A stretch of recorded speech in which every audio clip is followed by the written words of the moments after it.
Programme ত্রিবার্ষিক সম্মেলন। এই programme হচ্ছে আমার নেতা জননেতা আসার খান চৌধুরীর প্রোগ্রাম, তার হাতকে শক্তিশালী করার প্রোগ্রাম। আচারগাঁও ইউনিয়ন ছাত্রদলের বিগত কমিটিতে আমি সক্রিয়ভাবে কাজ করেছি, আর আমার সহপাঠী যারা ছিল তারাও অনেক কাজ করেছে।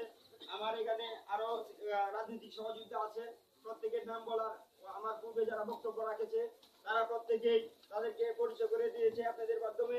জননেতা আসার চৌধুরীর পক্ষ থেকে সকলকে ধন্যবাদ। আসসালামু আলাইকুম। আজকের যে প্রোগ্রাম, আমাদের প্রোগ্রাম হচ্ছে জননেতা আসার চৌধুরীকে হাতকে শক্তিশালী করা নয়, আমাদের দেশনেত্রী বেগম খালেদা জিয়া হাতকে শক্তিশালী করা। ও নিজে অসুস্থ হয়েছে, স্বৈরাচার সরকার, ভোটবিহীন সরকার, অবৈধ সরকারের হাতে জিম্মি হয়েছে বাংলাদেশ জাতীয়তাবাদী দল বিএনপি। সেই অত্যাচার, নির্যাতন, নিপীড়নের হাত থেকে বাঁচাতে হবে আপনার আমার মতো এরকম ক্ষুদ্র নেতা থেকে বড় নেতা হতে হবে। এই আন্দোলন সংগ্রামকে দীর্ঘায়িত করতে হবে, তা না হলে এই স্বৈরাচার সরকারের আন্দোলনকে প্রতিবাদ করা যাবে না। তাই আমার বক্তব্য হচ্ছে আপনাদের থেকে সকলেই হাতে হাত রেখে গ্রুপিং বাদ দিয়ে সকলের উদ্দেশ্য থাকতে হবে দেশনেত্রী বেগম খালেদা জিয়াকে মুক্ত করতে, আর এই বাংলাদেশকে নতুন করে স্বাধীন করতে, এই স্বৈরাচার সরকারের অবৈধ সরকারের পতন করতে।